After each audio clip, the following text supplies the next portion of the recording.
कुछ लोग मंथ्स तक जिम ज्वाइन करने के सोचते हैं, वीडियोस देखते हैं, फिटनेस इन्फ्लुएंसर्स फॉलो करते हैं, वर्कआउट प्लान सेव करते हैं, बट ज्वाइन नहीं करते हैं। और बाहर से देखो तो लगता है शायद और इन्फॉर्मेशन चाहिए, but honestly most of the time information missing नहीं होती, इमोशनली सर्टेनिटी मिसिंग होती है।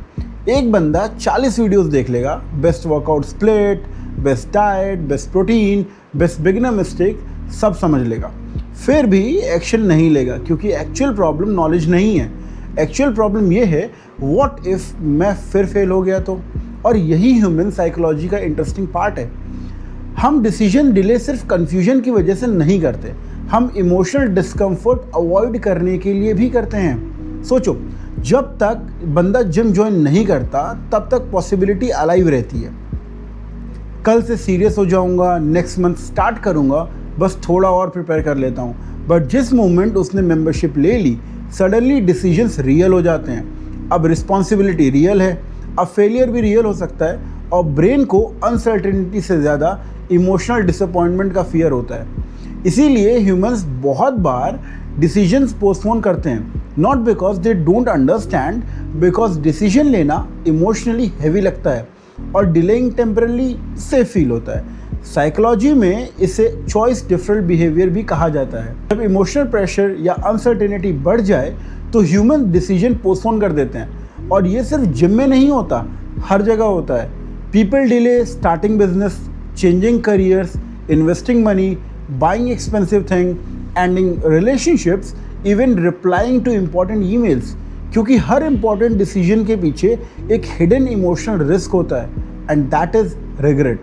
और ऑनेस्टली हम सिर्फ रॉन्ग डिसीजन से नहीं डरते, हम उस फीलिंग से डरते हैं जो रॉन्ग डिसीजन के बाद आएगी, embarrassment, self doubt, loss, judgement या फेलियर के फॉर्म में। इसीलिए ओवर थिंकिंग कभी कभी इंटेलिजेंस नहीं होती, कभी कभी इमोशनल सेल्फ प्रोटेक्शन होती है। और बिजनेसेस यहाँ एक ह्यूज मिस्टेक करते हैं, वो सोचते हैं कस्टमर को और इन्फॉर्मेशन चाहिए तो वो और फीचर्स बेचते हैं in form of PDF, comparison charts, conducting webinars या फिर पॉडकास्ट के फॉर्म में। बट कंज्यूमर की प्रॉब्लम लॉजिकल नहीं होती, इमोशनल होती है। कस्टमर साइलेंटली सोच रहा होता है, यार अगर ये वेस्ट निकला तो, अगर मैं रॉन्ग चॉइस ले लिया तो, अगर रिजल्ट नहीं आया तो। मतलब कंज्यूमर प्रोडक्ट इवेल्युएट नहीं कर रहा होता, वो फ्यूचर रिग्रेट इमेजिन कर रहा होता है। इसीलिए कुछ ब्रांड्स साइकोलॉजिकली पावरफुल लगते हैं, क्योंकि वो सिर्फ प्रोडक्ट एक्सप्लेन नहीं करते, they reduce emotional risk by clear communication, by providing reassurance, giving guarantees, doing it consistently, building trust, और एक सिंपल ऑनबोर्डिंग प्रोसेस के साथ में। ये सब सिर्फ मार्केटिंग टूल्स नहीं हैं, ये एंजाइटी रिडक्शन मैकेनिज्म है। और ऑनेस्टली ये समझना पर्सनली भी बहुत इंपॉर्टेंट है, क्योंकि कभी कभी हम सोचते हैं मैं बस और क्लैरिटी वेट कर रहा हूँ, बट रियलिटी में शायद हम क्लैरिटी नहीं, इमोशनल सेफ्टी का वेट कर रहे होते हैं। और प्रॉब्लम ये है, ब्रेन टेम्परेरी रिलीफ को प्रोग्रेस समझने लगता है।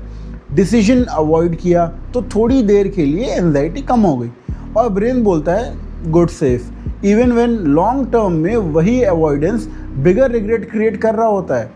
और शायद इसीलिए ह्यूमन बिहेवियर को सिर्फ लॉजिक से समझना इम्पॉसिबल है, क्योंकि ह्यूमंस इंफॉर्मेशन प्रोसेस करने वाले मशीन्स नहीं हैं, हम इमोशनल रिस्क मैनेज करने वाले बीइंग्स हैं। और मे बी इसीलिए people don't always delay decisions, because they need more information.